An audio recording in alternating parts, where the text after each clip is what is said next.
Bueno, buenas tardes a todos, a todas. Un gusto compartir este espacio con ustedes.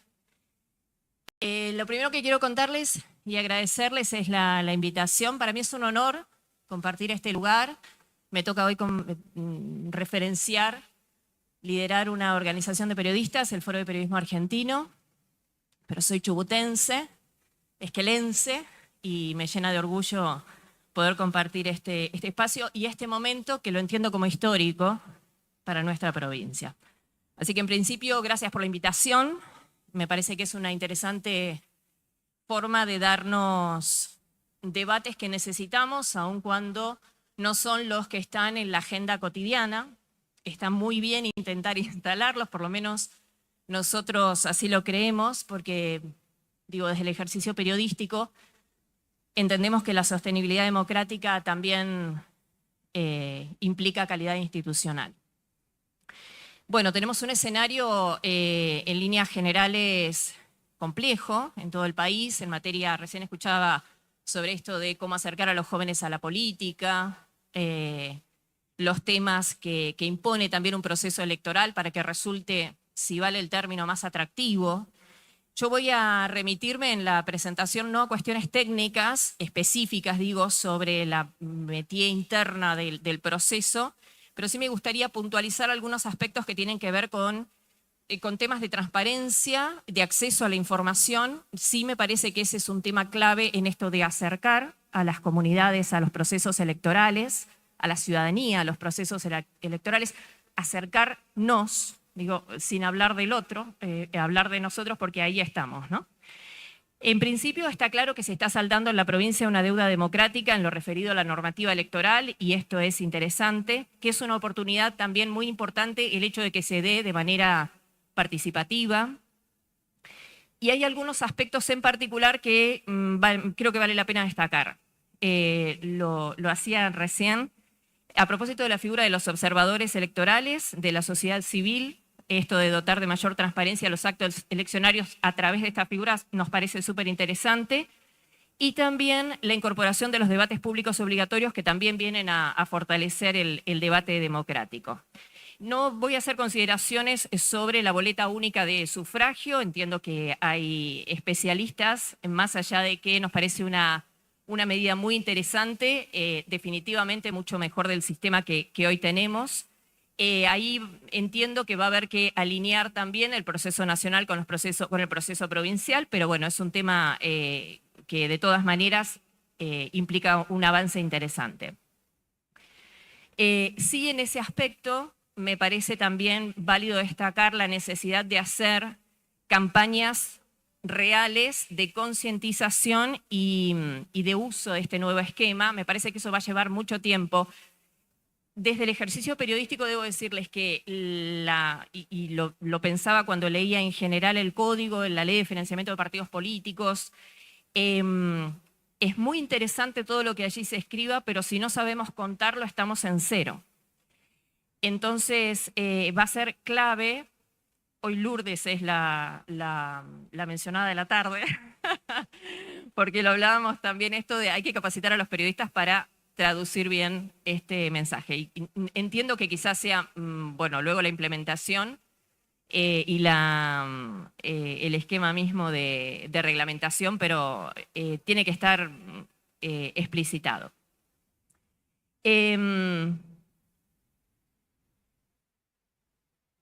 Hay algunas cuestiones en el artículo 47 cuando refiere, estoy hablando del código electoral específicamente, cuando refiere a campaña electoral, dice: a los efectos del presente código se entenderá como campaña electoral al conjunto de actividades desarrolladas por las agrupaciones políticas, sus candidatos o terceros, mediante actos de movilización, difusión, publicidad, consulta de opinión y comunicación, y sigue.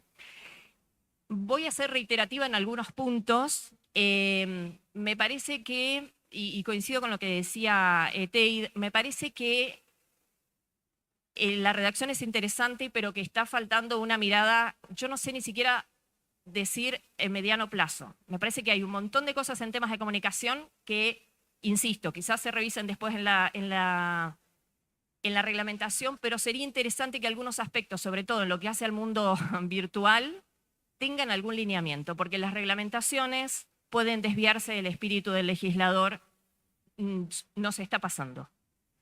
Y sobre todo en materia de acceso a la información pública. Quizás ahí habría que agregar alguna impresión en lo referido al mundo virtual, porque el mundo virtual, cuando se habla de publicidad, presenta situaciones imponderables y de alto consumo, casi hoy el gran consumo, ¿no? de información. Bueno, para mencionarlo, pero sin respuesta cierta. Vengo con algunas observaciones y un montón de preguntas. Les voy a dejar un montón de preguntas. El año pasado, a propósito de las elecciones del año pasado, la Cámara Nacional Electoral convocó a diferentes organizaciones de la sociedad civil. Nosotros estuvimos con FOPEA, yo lo firmé, precisamente para arreglar el tema de las campañas políticas en el mundo virtual. Estuvieron las plataformas. En ese momento estuvo Twitter, estuvo Google, estuvo TikTok. Nada de esto es posible si no están sentadas las plataformas en la discusión. Digo, es su casa. Podemos trabajar sobre los medios de comunicación y acá va a haber que hacer algunas alianzas seguramente, pero lo que sucede en el mundo virtual tiene reglas propias. Algunas más humanas que otras, algunas más algorítmicas y algunas inexplicables en toda esa maraña de cosas, pero la verdad es que de alguna manera hay que buscar entrar en ese mundo o convocar. Están corporizados, no crean que es hay gente detrás todavía hay gente, no sé cuánto tiempo más, pero digo, hay gente con la que se puede hablar. Quizás sería un dato para mirar ese mundo virtual con las plataformas sentadas, algún tipo de acuerdo, digo, porque podemos arreglar todo sobre los medios en términos de publicidad, pero la verdad es que todo el mundo va a ver bocas de urna, encuestas de opinión, a Twitter, a TikTok, a Facebook un poquito más atrás, digo, depende, pero bueno, existe. Digo, ¿dónde vamos nosotros? El teléfono ya no es eso, no hablamos por teléfono, nos informamos, ¿no? Digo, es eso. Un par de consideraciones sobre el debate. Es muy interesante que los debates sean obligatorios. ¿Por qué son importantes? Bueno, básicamente porque constituyen el marco democrático para proveer información al electorado y expresar las diferencias políticas a la vez que legitiman el sistema político. Hay algunas cuestiones aquí que también me generaron alguna inquietud. El artículo 54 habla de los incumplimientos. La no participación del candidato obligado implicará la sanción a su partido o frente electoral con la quita de espacios de publicidad audiovisual gratuitos. No vi en otro lugar, no sé si no lo vi yo o quizás ustedes me lo puedan precisar, ¿dónde está arreglado lo de los espacios de publicidad gratuitos? ¿Y cuáles serían las reglas? Lo dejo como inquietud. Sí vi que hay una posibilidad, porque en la Ley Orgánica de Partidos Políticos se menciona que el Estado provincial va a garantizar la libertad de propaganda y proselitismo partidario y deberá para ello asegurarle el acceso a los medios de comunicación masiva conforme lo establezca la reglamentación. Otra vez, hay que ver ahí cómo se da la reglamentación. Entiendo que esos serán los espacios públicos o gratuitos, ¿no? Ahí también entiendo que hay un análisis cuidadoso para realizar, sobre todo luego con la reglamentación, que contemple cuestiones fundamentales como los criterios para determinar la cantidad de espacios de publicidad, los medios que van a quedar comprendidos y cómo se van a distribuir los espacios entre las fuerzas políticas. Hay algunos casos que por ahí vale la pena, después lo podemos agregar en el documento que vamos a acercar, pero inclusive CIPEC tiene algunos estudios muy interesantes en el caso de Salta. Tienen un tiempo, pero quizás haya que revisar cuáles son los medios, porque hoy tenemos otras vías de comunicación, bueno, en otros medios constituidos, pero hay algunos datos interesantes. Por ejemplo, regular el financiamiento de origen privado y los gastos de campaña. Y bueno, esto de regular el uso de la publicidad oficial en particular y los recursos públicos en general durante la campaña electoral. Evaluar la mecánica de difusión en un marco ayornado a los nuevos medios. Y agrego un dato más, no solo a los nuevos medios como tales, sino también a las nuevas narrativas. Habría que repensar la mecánica de emisión gratuita de pauta electoral en medios audiovisuales. Yo no sé qué tan efectivo resulta. La verdad es que cuando llegan las épocas de campaña, no, por lo menos yo trabajo en radio esencialmente y en digital, la gente se queja, los abruma, están hartos. Digo, y me parece que el sentido es otro, ¿no? Entonces, habría que buscar otra narrativa, otra forma. Les dije que les traigo solo preguntas, pues podemos pensarlo juntos, pero para que tenga un resultado más efectivo, ¿no? Para que la gente, si no, otra vez se alejan. Digo, no, el objetivo no está cumplido. En el caso de los debates, los temas a debatir, acá me parece interesante prever la participación de profesionales de prensa en el diseño, la ejecución y la cobertura del debate público obligatorio. El artículo 55 del Código Electoral prevé la participación de organizaciones de la sociedad civil vinculadas a la materia electoral y de asuntos públicos, universidades, centros de estudios. El del año pasado fue interesante, eso para elaborar los temas de debate. Y el artículo 57 solo prevé la posibilidad de retransmitir el debate. Sería interesante ahí agregar, quizás en algunos debates se aplica como una consulta social, digamos, de un par de temas, que por ahí están fuera de la agenda y que vale acercarlas, ¿no? Por lo menos abrir la posibilidad. En el momento en que se trabaje sobre los temas a debatir, me parece interesante que también se elija a los moderadores del debate. Es clave el rol de los moderadores. No solo porque es un trabajo de forma, sino porque tienen que, es un rol de enorme responsabilidad y que es importante que estén muy empapados del tema, del ritmo, del tono. Digo, hay que hacer una previa de trabajo que requiere atención. No debe ser la elección de los moderadores un tema de último momento. Bueno, esto que les decía, se podría dejar explícito que la ciudadanía puede incorporar un tema a los debates a través de una consulta online, por ejemplo, ¿no? Puede resultar interesante. Coincido con lo que decía, me lo había notado también lo que decía Tegui sobre la emisión del debate. La transmisión debe respetar la accesibilidad. Subtitulado e intérprete de lengua de señas. No tengo claro si este debate anula otros debates. Digo, si se va a adoptar un debate uniforme, un debate, digo, que sea de alcance general, solo ese, o quedan otros medios liberados, o se puede generar un acuerdo de medios, digo, para focalizar la atención en un debate. No lo sé, digo, pero podría ser una alternativa. Hay experiencias, recién le preguntaban, en algunas provincias hay acuerdos de medios, todos participan y sí, bueno, el debate nacional es uno de manera simultánea, ¿no? A veces eso también garantiza mayor llegada, ¿no? Y concentración y hay mayor atención. Es como la final del Mundial, ¿no? Cuando nos va bien. No me quedó claro lo del debate de candidatos a vicegobernador. No sé cómo se define, si se hace o no. No está mal, es muy interesante, pero no tengo claro de qué depende tampoco. Y después algunas cuestiones muy puntuales sobre acceso a la información pública. En el caso de la observación electoral, se mencionan algunos informes a presentar, el de observación electoral e informe financiero. Me parece que tendrían que ser accesibles en términos informativos en un sistema de transparencia activa o pasiva. Transparencia activa es, no tengo que pedir un acceso a la información pública para llegar a esa información, un sistema de datos abiertos, ¿no? Pero algún sistema me parece que sería interesante que publique esto, que lo ponga a consideración, porque es muy interesante para investigaciones, para merituar, inclusive más allá de la tarea periodística, ¿eh? Digo, la academia lo podría utilizar como insumo de análisis. Está contemplado en el artículo 178, a mí me parece que podría estar incluido en una base de datos como transparencia activa. Un par de temas más ligados con la ley de partidos políticos. El tema de financiamiento.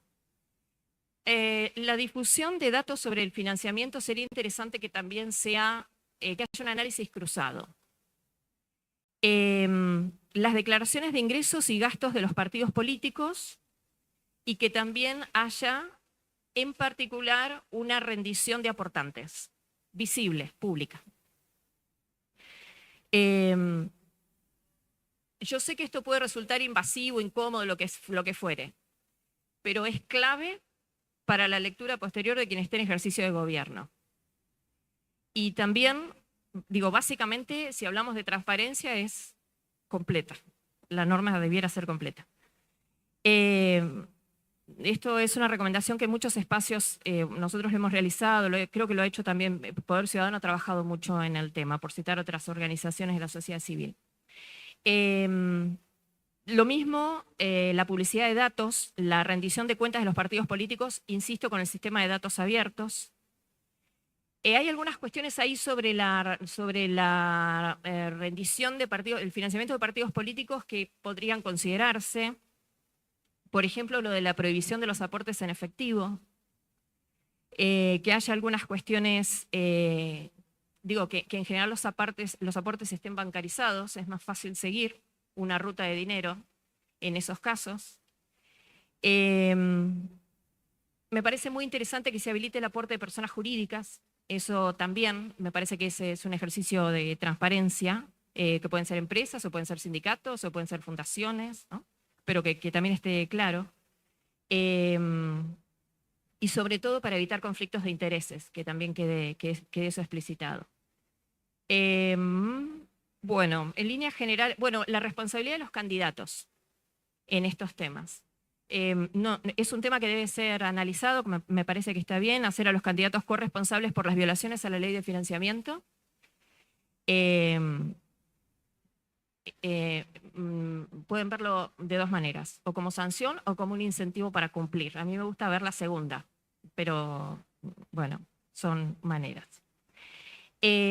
Algunas cuestiones que los dejo solamente ya en el cierre como aporte. Quizás se podrían abordar algunas modificaciones en perspectiva de la actividad periodística. Porque entiendo que la actividad periodística juega un rol clave en el ejercicio transparente y me parece que va a servir para robustecer el debate, para luchar contra la desinformación, que es uno de los grandes temas en todos los procesos electorales del mundo. Yo diría la desinformación es el gran tema en debate en el mundo hoy, porque lo que subyace en términos de las mal llamadas fake news es una discusión de poder, ¿no? Pero lo que permite efectivamente una adecuada información es un mejor control del proceso electoral. Y sobre todo, que me parece que es por lo que todos estamos acá, es mantener la confianza pública en los procesos electorales o recuperarla si quieren, también vamos por la positiva. A manera de recomendación solamente, sería interesante asegurar el acceso a la información pública, reconocer el acceso a la información sobre todas las etapas y las actividades del proceso electoral en condiciones de igualdad. El Código Electoral prevé esta garantía para las organizaciones observadoras, eso está en el artículo 163. En realidad la información pública es de acceso para todos y de gran utilidad para la labor periodística, y ahí una mala interpretación, otra vez, cuanto más precisa pueda ser la norma, mucho mejor será. Una mala interpretación podría llevar a limitar el acceso a esa información solo para los observadores electorales. Luego, disponer la publicación proactiva de información clave sobre el régimen de partidos políticos y el proceso electoral. Se trata de información que es pública, que es relevante, que debería ser publicada en los portales web oficiales sin necesidad de requerimiento previo, lo que les decía de los datos abiertos. Esto es financiamiento de los partidos políticos, donantes y aportes, actas de escrutinio, las actas provisorias, las actas definitivas, los resultados de los comicios en formato abierto. Y eso en general, digo, hoy se hace, habría que dejarlo taxativamente, me parece, expuesto, con el máximo nivel de desagregación. Las resoluciones del Tribunal Electoral, es muy importante conocer los informes de los observadores electorales, porque digo, ese trabajo va a tener valor cuando lo conozcamos. El proyecto solo se prevé su presentación ante la autoridad, hasta donde vi. Es interesante tener los datos de los ausentismos de las autoridades, las denuncias de irregularidades, por dónde van, cuáles son las infracciones aplicadas, las multas. Luego, prever la obligación del Tribunal Electoral o de la Secretaría Electoral, quien se entienda, de brindar respuesta a los pedidos de información previendo para ello algún canal electrónico. Nosotros tenemos en Chubut, ustedes tienen, nuestros diputados, la tarea de ayornar la Ley de Acceso a la Información Pública, que fue pionera. Nosotros tuvimos una provincia pionera y tuvimos legisladores pioneros en la materia. La verdad que eso fue en su momento una gran ley de acceso a la información pública, pero está antigua, hay que ayornarla. Y me parece que este además es un muy buen momento. Hay que mirar la nacional, pero no la reglamentación de la nacional. Hay que prever normas de transparencia activa, o por lo menos es lo que entendemos en el proceso de elecciones, porque se menciona la publicación del padrón electoral, pero hay mucha información que estaría bien ponerla en un marco de transparencia activa, por ejemplo, el Estado subiendo online información relevante que no requiera de pedidos de información. La información post-electoral también es clave, ¿no? Y lo que mencionaba antes. Y en relación con la responsabilidad de responder pedidos de información, sería interesante dejar explicitado el mecanismo. ¿Quién debe hacerlo? Porque buena parte de lo que pasa en muchos lugares donde decimos qué buena que es la ley de acceso a la información pública, es que es fantástico el sistema para pedir información pública. Es rápido, está online, va todo muy bien hasta que alguien tiene que responder. Y entonces entramos en ese terreno de, ¿quién tiene que responder esto? Y listo, se terminó la discusión, o por lo menos se ralentizó, y es lo que no queremos. Entonces es interesante que quede efectivamente expuesto quién tiene la responsabilidad de responder en los casos y cuáles son los canales habilitados, ¿no? En principio aparece la Secretaría Electoral, entiendo, pero quizás habría que reforzar. Bueno, y finalmente lo que les decía, que me parece que es el gran tema del futuro, ya para cerrar y no aburrirlos más, el tema de las redes sociales y la publicidad política en Internet. Entiendo que es un tema que excede a una provincia o al debate que podamos dar localmente, pero es el gran tema. Ahí quizás haya que hacer algunos acuerdos macro, insisto, con las plataformas sentadas en la mesa, que no es imposible, con los medios de comunicación, los tradicionales, los nuevos, pero los legitimados. Una fanpage puede ser o no un medio de comunicación, digo. Una fanpage de Facebook, no lo sé, digo. Un medio requiere también fijar algunas pautas de funcionamiento y asumir responsabilidades, bondades y obligaciones. Bueno, muchas gracias, espero que sirva.